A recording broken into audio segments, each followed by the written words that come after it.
Hello friends, welcome to A2 Ayurveda channel. तो कैसे हैं आप सब। आज हम अगतंत्र ये सब्जेक्ट के अंदर 1.5, 1.6 एंड 1.7 ये जो पॉइंट्स है वो देखने वाले हैं। इसमें हम ये वीडियो में पूरे पॉइंट्स कवर करने वाले हैं। अगर आप मेरे चैनल पे न्यू है तो लाइक, शेयर एंड सब्सक्राइब ज़रूर कीजिएगा। तो सबसे पहला जो पॉइंट है वो है रूट्स ऑफ एडमिनिस्ट्रेशन, मतलब पॉइजन हम किस रूट से या किस पाथवे से दे सकते हैं। तो उसके 3 पाथवे है, enteral, parenteral and local. तो इसमें भी इंटरल में 3 पाथवेज होते हैं, oral, sublingual and rectal. Means हम ओरल से भी पॉइजन दे सकते हैं, सबलिंगुअल एंड रेक्टल। पैरेंटल में इंजेक्टेड दिया जाता है, मतलब कि intravenous, intramuscular, subcutaneous, intra articular and intra peritoneal. और इसमें और एक टाइप आता है वो है इनहेलेशन, मीन्स थ्रू गैसेस हम पॉइजन दे सकते हैं। एंड लोकल, लोकल में क्या आता है, मतलब एप्लीकेशन ऑन द स्किन, ये जो है अंडर लोकल आता है। तो ये रूट्स हो गए एडमिनिस्ट्रेशन के। अब हम देखते हैं मोड ऑफ एक्शन ऑफ विष, मीन्स अकॉर्डिंग आयुर्वेदा क्या एक्शन होती है। तो वो जो विष के जो गुण बताए, जैसे लघु, रुक्ष, उष्ण, तीक्ष्ण, सूक्ष्म एंड विशद।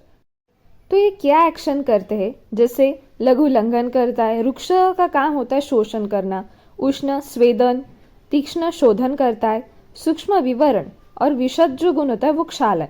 मीन्स ये आप लिख सकते हैं अकॉर्डिंग टू विष। आगे भी हम जो 10 गुण है उसका देखने वाले हैं। जैसे लघु अगर गुण है तो वो उपचार के लिए कठिन होता है। रुक्ष गुण क्या करता है, वात को बढ़ाता है, दुष्चिकित्सा है, गौरवता निर्माण करता है, स्तंभन, और वो बलवर्ण है, बाल नहीं है, बलवर्ण की हानि करता है। आशुगुण मतलब जो जल्दी से नष्ट कर देता है धातुओं को। विशद मतलब स्थान पर चिपकता ही नहीं है, वही के वही रहता है। व्यववाय मतलब पचन होने से पूर्व वो हमारे संपूर्ण शरीर में फैल जाता है, ये होता है विष की एक्शन। तीक्ष्ण गुण क्या करता है विष का, वो मोह निर्माण करता है, और जो कि इंपॉर्टेंट ऑर्गन से उनका सपोर्ट तोड़ देता है, ऐसा करता है वो, मीन शोधन कार्य करता है। विकास से क्या करता है, जो भी दोष धातु और मल है उनके कार्य नष्ट करते हैं। सूक्ष्म गुण क्या करता है, सूक्ष्म स्रोत में जाकर प्रवेश करता है और वहां अवयव को दुष्ट करता है। उष्ण गुण पित्त रक्त का प्रकोप करता है, तृष्ण, दाहा और स्वेद जनन है। और अव्यक्त रस जिसका ज्ञान हमें नहीं हो सकता, वो दाहा है, प्लीज नोट डाउन कर लीजिएगा, वह दहा हो गया है। अब हम देखते हैं action of poison according to modern. तो इसमें भी कैसे एक्शन होती है, लोकल एक्शन होती है, remote action and local plus remote and general action, means all over the body होती है। तो ये 4 टाइप्स के पॉइजन एक्शन करता है। लोकल एक्शन में क्या होता है, it's directly act on the part and may cause corrosion, मतलब जिस पार्ट पे पॉइजन गिरा है तो वहाँ पे डायरेक्ट एक्शन हो जाती है, मीन्स स्किन पे हो तो डायरेक्ट स्किन पे, जैसे mineral acid. Dilation of प्यूपिल with atropine क्या करता है, प्यूपिल का डायलेशन करता है। या फिर लोकल एनेस्थेसिया, जिस पार्ट पे दिया है वही पार्ट नम हो जाता है। सो इट्स लोकल एक्शन करते हैं कुछ पॉइजन। कुछ पॉइजन की एक्शन रिमोट होती है, जिससे कि poisoning occurs at a remote site, मतलब एब्जॉर्प्शन होता है पॉइजन का, लेकिन उसका जो इफेक्ट है वो कुछ और साइड पे दिखता है। जैसे for specific and non specific 2 types होते हैं। स्पेसिफिक मतलब बार्बिचुरेट्स जो कि सेरेब्रम पे ही एक्ट करता है, डिजिटलिस हार्ट पे करता है, और स्ट्रिचनिन स्पाइनल कॉर्ड पे। और नॉन स्पेसिफिक एक्शन भी होती है, मीन्स कोई ऐसा पर्टिकुलर ऑर्गन इन्वॉल्व नहीं होता उसमें। फॉर एग्जाम्पल शॉक आ गए तो वो होल बॉडी हो जाता है ना। तो रिमोट एक्शन भी 2 टाइप्स की है, स्पेसिफिक एंड नॉन स्पेसिफिक। अब हम देखते हैं लोकल प्लस रिमोट एक्शन। जैसे कि स्नेक वेनम, उसकी जहाँ पे बाइट दिया वहाँ पे भी एक्शन होगी और सिस्टम पे भी action. Oxalic acid, carboxylic acid, ये कोरोसिव का भी काम करते हैं, और CNS एंड नेफ्रोटॉक्सिसिटी का भी। फॉस्फोरस क्या करता है, GIT पे इसकी लोकल एक्शन है, लेकिन इसकी रिमोट एक्शन CNS और लीवर पर है। अब हम देखते हैं जनरल एक्शन, मतलब इन्वॉल्वमेंट ऑफ होल बॉडी होता है इसमें, जैसे arsenic, mercury, lead and barbiturates, ये इसके एग्जाम्पल्स हो गए। तो आप ये 4 एक्शंस याद रखिएगा। अब हम देखते हैं the factors modifying the action. ऐसे कौन से फैक्टर होते हैं जो पॉइजन के एक्शन को मॉडिफाई कर सकते हैं, जैसे कि dose, form, method and condition. उसमें भी डोज में कुछ एक्सेप्शंस बताए गए। फॉर्म, कौन सा फॉर्म है पॉइजन का, फिजिकल है, केमिकल है, मैकेनिकल है।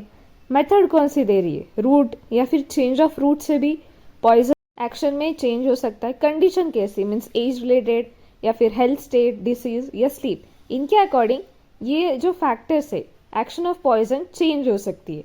तो सबसे पहले हम देखते हैं डोज अकॉर्डिंग। मीन्स डोज में क्या आता है, कॉमन रूल क्या होता है, कोई भी चीज़ अगर हम स्मॉल डोज में देंगे तो वो थेरेपेटिक इफेक्ट करती है, अगर वही उसका डोज लार्ज हो गया तो वो टॉक्सिक इफेक्ट दिखाती है। जैसे लेकिन इसमें कुछ एक्सेप्शंस भी होते हैं, जैसे कि idiosyncrasy. For example inherent intolerance होता है कुछ जनों में, जैसे मशरूम से एलर्जी होती है, एग से होती है, एस्पिरिन, कोकेन, मॉर्फिन, ये नहीं सुटेबल होता है कुछ लोगों को, तो वो इनटॉलरेंस है कि उनको एलर्जी होती है पेनिसिलिन से। और डोज में क्या है कि कुछ जनों को टॉलरेंस लेवल बढ़ जाता है, जैसे कि for example alcohol, tobacco, opioids, ये जो लोग रोज लेते हैं उनका टॉलरेंस लेवल बहुत ही ज़्यादा होता है। सिनर्जिज्म मतलब अल्कोहल प्लस बार्बिचुरेट्स अगर हम दोनों साथ में देंगे तो इनका इफेक्ट बहुत ज़्यादा हो जाएगा। और for example change in dose, जैसे कि एर्सेनिक अगर हाई डोज में दिया तो डेथ हो सकती है, लेकिन वही अगर स्मॉल डोज में दिया तो वो जीआईटी इरिटेशन का काम करता है।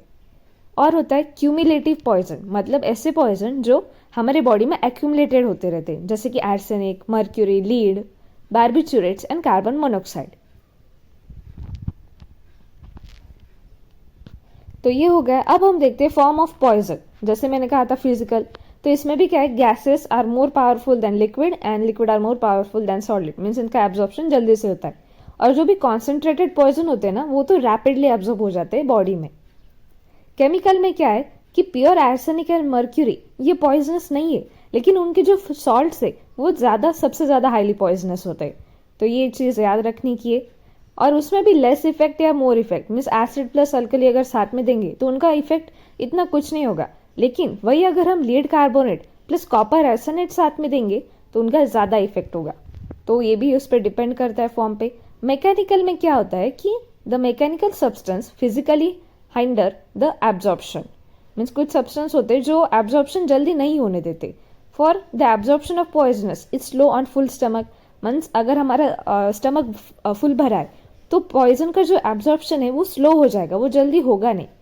फॉर एग्जाम्पल यहाँ पे दिए जैसे चारकोल, बल्की फूड्स, ये क्या करते हैं, मैकेनिकल हिंडर प्रोड्यूस करते हैं। अब हम देखेंगे रूट ऑफ एडमिनिस्ट्रेशन, उसका भी इफेक्टिव, सबसे ज़्यादा इफेक्टिव क्या होता है, इनहेलेशन, उसके बाद इंट्रावेनस, फिर intramuscular, para internal, oral and skin. मतलब ये इफेक्टिव का ऑर्डर दिया है कि सबसे ज़्यादा इनहेलेशन पावरफुल होता है, फिर उसके बाद बाकी के। Absorption are slower in skin than mucous membrane, means अगर हम स्किन पे पॉइजन लगाएंगे तो वो ज़्यादा स्लो एब्जॉर्ब होगा than mucous membrane. Change in route का भी इफेक्ट होता है। फॉर एग्जाम्पल अगर स्नेक वेनम इंजेक्टेड है तो ही उसका ज़्यादा असर होगा। कोकेन अगर हमने इंजेक्शन दिया, मीन्स खाने को दिया, तो वो इनर्ट हो जाएगा, कुछ उसका फर्क नहीं पड़ेगा, लेकिन वही अगर हमने इंजेक्ट किया तो वो टॉक्सिक सब्सटेंस बन जाएगा। कंडीशन पे भी डिपेंड करता है, जैसे कि फॉर एग्जाम्पल एज, वही जो डोज होता है, same dose is more effective in children and elderly. For example opium is much more poisonous in children.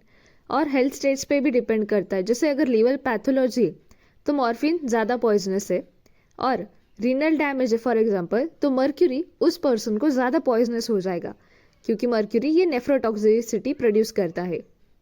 तो ये आपको जो है कंडीशन याद रखनी होंगी, एज या फिर health state, and some poisonous are tolerate better during disease condition. For example क्या है कि जैसे स्ट्रिचनिन पैरालिसिस में ज़्यादा टॉलरेट होता है, digitalis in heart failure, opium in tetanus. और थर्ड कंडीशन जो है वो है स्लीप, मतलब अगर हम स्लीप में हैं तो मिनिमम इफेक्ट दिखता है हमें पॉइजन का, लेकिन जो डिप्रेशन ड्रग्स होते हैं ना वो ज़्यादा हार्मफुल होते हैं ड्यूरिंग द स्लीप। तो ये आपको याद रखना है। अब हम देखते हैं टॉक्सिकोकाइनेटिक्स। तो इसमें क्या बताया गया है कि टॉक्सिन्स जो होते हैं वो कैसे काम करते हैं। The poison is given in a small amount and in a liquid state. उसका जो ग्रेटर पार्ट होता है वो तो वॉमिटिंग और डायरिया से ही निकल जाता है अगर स्मॉल अमाउंट है तो, लेकिन अगर वही पॉइजन एब्जॉर्ब हुआ तो वो मेटाबोलाइज हो जाएगा और कन्वर्ट हो जाएगा टू अनदर एक्टिव कंपाउंड, और फिर उसका होगा बायो ट्रांसफॉर्मेशन। मीन्स हमको पता है एब्जॉर्प्शन, मेटाबॉलिज्म, डिस्ट्रीब्यूशन, एक्सक्रीशन, यही सब टॉक्सिकोकाइनेटिक्स में है। When not completely metabolized, it may be detected in the original form or in the form of intermediate products in the tissue or the excreta। मतलब ये metabolise नहीं हुआ तो वो एक तो एक्सक्रीटा में मिलेगा, नहीं तो कुछ टिश्यू में स्टोर हो जाएगा। May retain inorganic poison such as arsenic, जैसे आर्सेनिक जैसे पॉइजन जो होते हैं वो बोनी स्केलेटन यहाँ पे रह जाते हैं। कुछ बोनी स्केलेटन में hold such poison as arsenic, lead and radioactive isotopes for longer periods. यही मैं आपको बता रही थी कि कुछ पॉइजन जो होते हैं वो हमारी बॉडी में रह ही जाते, बोनी स्केलेटन से या हेयर से या नेल्स में, कुछ भी। तो हमने सारे पॉइंट्स कवर कर लिए हैं। Thank you for watching this video.